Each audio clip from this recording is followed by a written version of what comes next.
ವೀಕ್ಷಕರೇ, ಇದು ಬೆಂಗಳೂರಿನ ಪ್ರಭಾವಿ ಸ್ವಾಮಿಗಳ ಸ್ಟೋರಿ. ಆ ಸ್ವಾಮೀಜಿಯ ಬಳಿ ನೂರಾರು ಎಕರೆ ಜಮೀನಿದಾವೆ.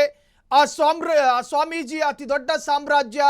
ದಶಕಗಳಿಂದಲೂ ಕೂಡ ಆ ಸಾಮ್ರಾಜ್ಯದ ಏಕಮಾತ್ರ ಚಕ್ರವರ್ತಿ ಬೆಂಗಳೂರಿನ ಸ್ವಾಮಿಗಳು. ಹಾಗಾದ್ರೆ we are going to break mega exclusive ಆದಂತಹ ಸ್ಟೋರಿ. ಹಾಗಾದ್ರೆ ಆ ಸ್ವಾಮೀಜಿ ಯಾರು? ಆ ಸ್ವಾಮೀಜಿಗೂ 30 ಕೋಟಿಗೂ ಏನು ಸಂಬಂಧ? ಆ ಸ್ವಾಮೀಜಿಗೂ ಖ್ಯಾತ ರಾಜಕಾರಣಿಗೂ ಏನು ಸಂಬಂಧ? ಹಾಗಾದ್ರೆ ನೂರಾರು ಎಕರೆ ಜಮೀನಿರುವ ಸ್ವಾಮೀಜಿಗಳು ಈಗ ಅತಂತ್ರ ಸ್ಥಿತಿಗೆ ಬಂದಿರೋದು ಯಾಕೆ?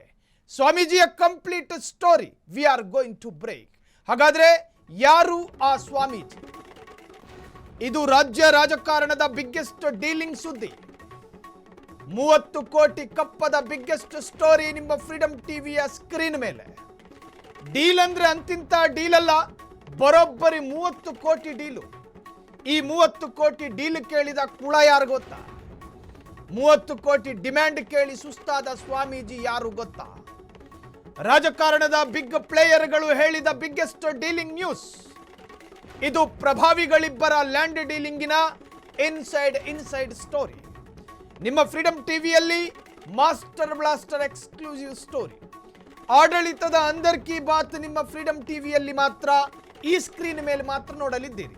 ರಾಜಕಾರಣದ ಒಳ ಸುಳಿ, ಹಣ ಸುಳಿ, ಹಗರಣದ ಸುಳಿಗಳು, ಹೀನ ಸುಳಿಯ ಸುದ್ದಿಗಳಿಗೆ ಫ್ರೀಡಮ್ ಟಿವಿ ಪಾತಾಳ ಗರಡಿ. ಆಳಕ್ಕಳದ ಇನ್ವೆಸ್ಟಿಗೇಷನ್. ಈ ಸ್ಟೋರಿ ನೋಡಿದ್ರೆ ನೀವು ಬೆಚ್ಚಿ ಬೀಳೋದು ಗ್ಯಾರಂಟಿ. ಅಧಿಕಾರ ಹೇಗೆಲ್ಲ ಯೂಸ್ ಆಗುತ್ತೆ ಅನ್ನೋದಕ್ಕೆ ಸಾಕ್ಷಿ ಈ ಸ್ಟೋರಿ. ಪವರ್ ಸಿಕ್ಕರೆ ಯಾರಿಗೂ ಬೇಕಾದ್ರೂ ತೋಡಬಹುದು ಖೆಡ್ಡ ಅನ್ನೋದಕ್ಕೆ ನಿದರ್ಶನ. ಕಾಸು ಬಿಚ್ಚು ಇಲ್ಲ ಟೆಂಟ್ ಎತ್ತು ಅನ್ನೋ ಪಾಲಿಸಿ.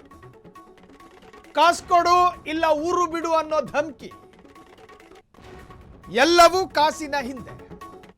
ಇದು ರಾಜ್ಯ ರಾಜಕಾರಣದ ಅತಿ ದೊಡ್ಡ ಬಿಗ್ಗೆಸ್ಟ್ ಸ್ಟೋರಿ. 30 ಕೋಟಿ ಕಪ್ಪದ ಬಿಗ್ಗೆಸ್ಟ್ ಸ್ಟೋರಿ ನಿಮ್ಮ ಫ್ರೀಡಮ್ ಟಿವಿಯಲ್ಲಿ. ಕಾಷಾಯಧಾರಿಗಳಿಗೆ ಖಾದಿ ತೊಟ್ಟಿರುವ ರಾಜಕಾರಣಿಗಳು ಯಾವ ತರಹ ಎಲ್ಲ ಯಾಮಾರಿಸ್ತಾರೆ. ಇನ್ನು ಈ ತರಹ ಯಾಮಾರಿಸುವಂತಹ ರಾಜಕಾರಣಿಗಳನ್ನು ಈ ಕಾಷಾಯಧಾರಿಗಳು, ಅದರಲ್ಲೂ ನಾನು ಮೆನ್ಷನ್ ಮಾಡ್ತಾ ಇದ್ದೀನಿ, ಕೆಲ ಕಾಷಾಯಧಾರಿಗಳು ಹೆಂಗೆ ನಿಭಾಯಿಸ್ಕೊಂಡು ಹೋಗ್ತಾರೆ. ಶಾಕ್ ಆಗ್ತೀರಿ. ಈ ಸ್ಟೋರಿ ಕ್ಲೈಮ್ಯಾಕ್ಸ್ ಹಂತಕ್ಕೆ ಬರೋ ಅಷ್ಟರಲ್ಲಿ ನಿಮಗೆ ಕ್ಲಿಯರ್ ಪಿಕ್ಚರ್ ಸಿಗ್ತವೆ. ಬೆಳಗ್ಗೆದ್ದು ಟಿವಿ ಸ್ಕ್ರೀನ್ ಮೇಲೆ ಆ ಸ್ವಾಮೀಜಿಗಳು ಕಾಣಿಸ್ಕೊಂಡಾಗ ನಿಮ್ಮ ಗಮನಕ್ಕೆ ಬರದಲ್ಲೇ ನಿಮ್ಮ ಬಲಗೈ ನಿಮ್ಮ ಎದೆ ಹತ್ರಕ್ಕೆ ಹೋಗುತ್ತೆ. ಆ ಸ್ವಾಮೀಜಿ ಕಂಡ್ರೆ ನಿಮ್ಗೆ ಅಷ್ಟು ರೆಸ್ಪೆಕ್ಟು. ಅವರ ಮುಖದ ಭಾವದಲ್ಲಿರುವ ಆಧ್ಯಾತ್ಮಿಕತೆಗಳು ನಿಮ್ಮನ್ನು ಇನ್ನಿಲ್ಲದೆ ಸೆಳೀತಾವೆ. ಆದರೆ ಆ ಮನುಷ್ಯ ಇಟ್ಕೊಂಡಿರೋ ಅಷ್ಟು ಜಮೀನುಗಳ ಪೈಕಿ ಎಷ್ಟು ಜಮೀನು ಸರ್ಕಾರದ್ದು ಅನ್ನೋದು ಗೊತ್ತಾದರೆ ಆ ಬಲಗೈಯನ್ನು ವಾಪಸ್ ಯಥಾಸ್ಥಿತಿಗೆ ತರ್ತೀರಿ. ಹಾಗಾದ್ರೆ ಯಾರು ಆ ಸ್ವಾಮೀಜಿ? 30 ಕೋಟಿ ಡೀಲಾ? ಅರೇ ರೇ ರೇ ರೇ ರೇ, ನಿಜಕ್ಕೂ ಕೂಡ ಬೆಚ್ಚಿ ಬೀಳಿಸುವ ಸುದ್ದಿ ಇದು. ಬೆಂಗಳೂರಿನಲ್ಲಿ ಪ್ರಭಾವಿ ಸ್ವಾಮಿಗಳು. ಬೆಂಗಳೂರು ಸುತ್ತ ಸಾವಿರಾರು ಎಕರೆ ಭೂಮಿ ಹೊಂದಿರುವ ಪ್ರಭಾವಿ ಸ್ವಾಮೀಜಿ. ನೂರಾರು ಖರೀದಿ, ನೂರಾರು ಎಕರೆ ಕಬಳಿಕೆ, ನೂರಾರು ಎಕರೆ ಬಲವಂತದ ಖರೀದಿ, ಹೀಗೆ ಸಾವಿರಾರು ಎಕರೆಯಲ್ಲಿ ಸಾಮ್ರಾಜ್ಯವನ್ನೇ ಕಟ್ಟಿರುವ ಸ್ವಾಮಿಗಳು. ತನ್ನ ಭೂ ದಾಹದಲ್ಲಿ ನೂರಾರು ಎಕರೆ ಸರ್ಕಾರಿ ಭೂಮಿಗೂ ಸ್ವಾಮೀಜಿ ಕನ್ನ. ಮಾಡೋದನಾಚಾರ ಮನೆ ಮುಂದೆ ಬೃಂದಾವನ ಎನ್ನುವ ನಡೆ. ಹಲವು ವರ್ಷಗಳಿಂದ ತನ್ನ ಅತಿಕ್ರಮಣವನ್ನು ಲೀಗಲೈಸ್ ಮಾಡಿಕೊಂಡಿರುವ ಸ್ವಾಮೀಜಿ. ನನ್ನನ್ನು ಯಾರು ಏನು ಮಾಡಿಕೊಳ್ಳಲಾಗೋದಿಲ್ಲ ಎಂದು ಧೋರಣೆಯಲ್ಲಿದ್ದ ಸ್ವಾಮೀಜಿ. ಈ ಹಿಂದೆ ಇದೇ ಧೋರಣೆಯಲ್ಲಿ ಪ್ರಭಾವಿಯೊಬ್ಬರಿಗೆ ಸೆಡ್ಡು ಹೊಡೆದಿದ್ದ ಸ್ವಾಮೀಜಿ.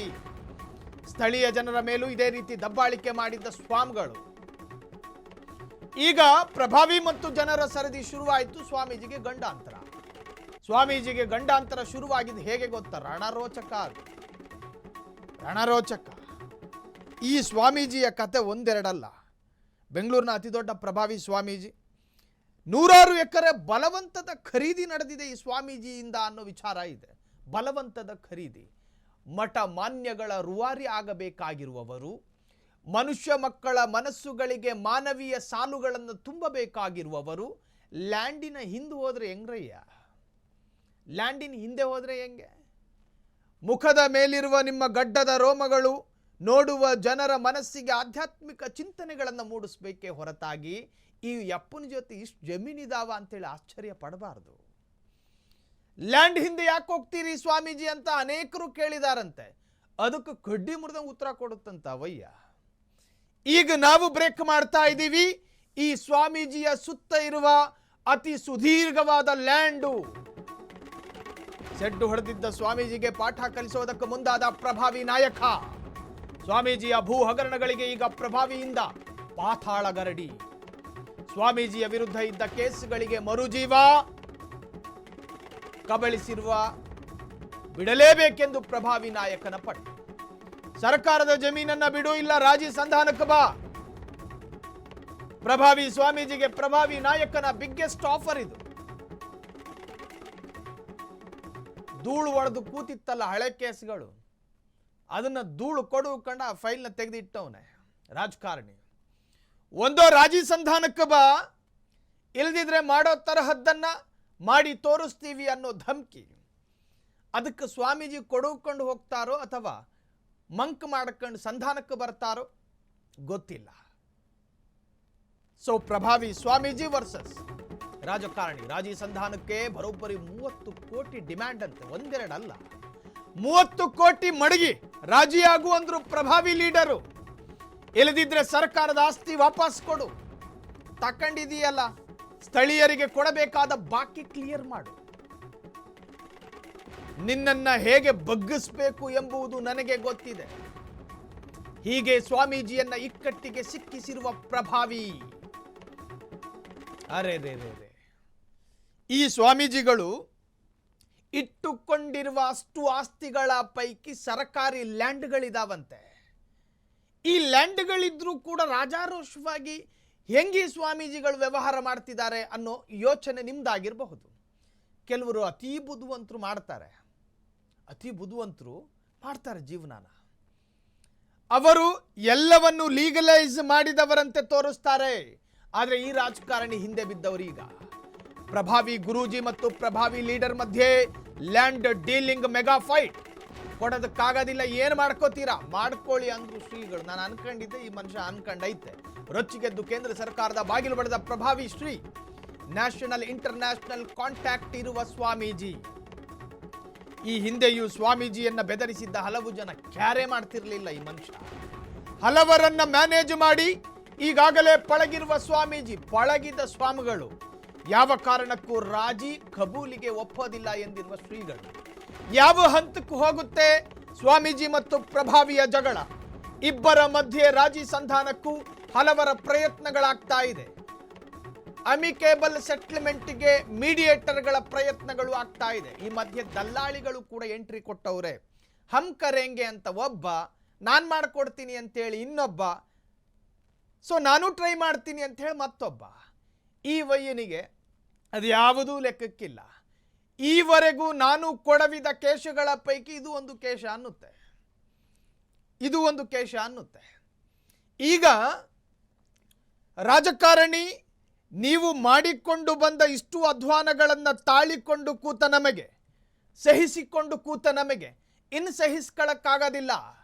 ನಿಮ್ಮಲ್ಲಿ ಐತಲ್ಲ ಸರ್ಕಾರಿ ಲ್ಯಾಂಡು, ಅದನ್ನು ವಾಪಸ್ ಸರ್ಕಾರಕ್ಕೆ ಕೊಡಬೇಕು, ಇಲ್ದಿದ್ರೆ ನಾನು ಬಿಡೋದಿಲ್ಲ. ಒಂದೋ ನೀವು ಸರ್ಕಾರಕ್ಕೆ ಕೊಡೋದಿಲ್ಲ ಅನ್ನುವುದೇ ಆದರೆ ರಾಜಿ ಸಂಧಾನಕ್ಕೆ ಬನ್ನಿ, ಮಾತಾಡ್ಕೊಂಡು ಬಗೆಹರಿಸ್ಕೊಳ್ಳೋಣ. ಮಾತಾಡ್ಕೊಳ್ಳೋದು ಅಂದ್ರೆ ಏನು? ಕೊಟ್ಟು ತಗೊಳ್ಳೋದು ಅಂತ. ಇದನ್ನು ಮಾಡಿದ್ರೆ ಎಲ್ಲವೂ ಸುಖಾಂತ್ಯ, ಇಲ್ಲದಿದ್ರೆ ನಾನು ಬಿಡೋದಿಲ್ಲ. ಅದಕ್ಕೆ ಶ್ರೀಗಳ ಉತ್ತರ ಕೇಳಿ, ಇನ್ನೂ ಚೆನ್ನಾಗಿದೆ. ಮಾಡೋದು ಮಾಡಿ, ನಾನು ಕೂಡ ಮಾಡೋದು ಮಾಡ್ತೀನಿ. ಸೆಂಟ್ರಲ್ ಗವರ್ನಮೆಂಟ್ ಕದ ತಟ್ಟಿದ ಸ್ವಾಮಿಗಳು ಕೇಂದ್ರ ಸರ್ಕಾರದ ಮೊರೆ ಹೋಗಿ ಪ್ರಭಾವಿಯನ್ನ ಹಿಮ್ಮೆಟ್ಟಿಸ್ತಾರ ಶ್ರೀಗಳು. ಇಂಟರ್ನ್ಯಾಷನಲ್ ಕಾಂಟ್ಯಾಕ್ಟ್ ಎಸ್ಕೇಪ್ ಆಗ್ತಾರ ಶ್ರೀಗಳು. SIT ಮೂಲಕ ಶ್ರೀಗಳಿಗೆ ಹಗ್ಗ ಹೊಸೆಯುತ್ತಾರ ಆ ಲೀಡರು. ಸ್ಥಳೀಯರಿಗೆ ಶಕ್ತಿ ಕೊಟ್ಟು ಶ್ರೀಗಳ ವಿರುದ್ಧ ಸಮರ ಸಾರ್ತಾರ ಆ ನಾಯಕ. ರಾಜಿ ಸಂಧಾನ ಮಾಡಿಸುವಲ್ಲಿ ಸಕ್ಸಸ್ ಆಗ್ತಾರ ಮೀಡಿಯೇಟರ್ಗಳು. ಇದು ಫ್ರೀಡಂ ಟಿವಿಯ ಮಾಸ್ಟರ್ ಬ್ಲಾಸ್ಟರ್ ಎಕ್ಸ್ಕ್ಲೂಸಿವ್ ಆದಂತಹ ಸ್ಟೋರಿ. ಅಲ್ಲಿ ಯಾರೋ ಹೇಳಿದ್ರು, ಇಲ್ಲಿ ಯಾರೋ ಹೇಳಿದ್ರು ಅನ್ನೋ ವಿಚಾರದ ಆಧಾರಿತ ಸ್ಟೋರಿ ಇದಲ್ಲ. ಫ್ರೀಡಂ ಟಿವಿ ಯಾವುದೇ ಸುದ್ದಿಯನ್ನು ಬ್ರೇಕ್ ಮಾಡುವಾಗ ಅದರ ಪಾತಾಳ ಗರಡಿಯ ಆಳ, ಅಗಲ, ವಿಸ್ತಾರಗಳನ್ನು ಗಮನಿಸ್ಕೊಂಡೇ ಮಾಡುತ್ತೆ. ಸ್ಥಳೀಯರಿಗೆ ಶಕ್ತಿ ಕೊಟ್ಟು ಶ್ರೀಗಳನ್ನು ಸದೆಬಡಿಯುವಂತಹ ಪ್ರಯತ್ನ ಆ ರಾಜಕಾರಣಿಯಿಂದ ನಡೆಯುತ್ತಾ. ಸೊ ಏನಾಗಬಹುದು ಎನ್ನುವಂತಹದ್ದು ಅತ್ಯಂತ ಕೌತುಕ.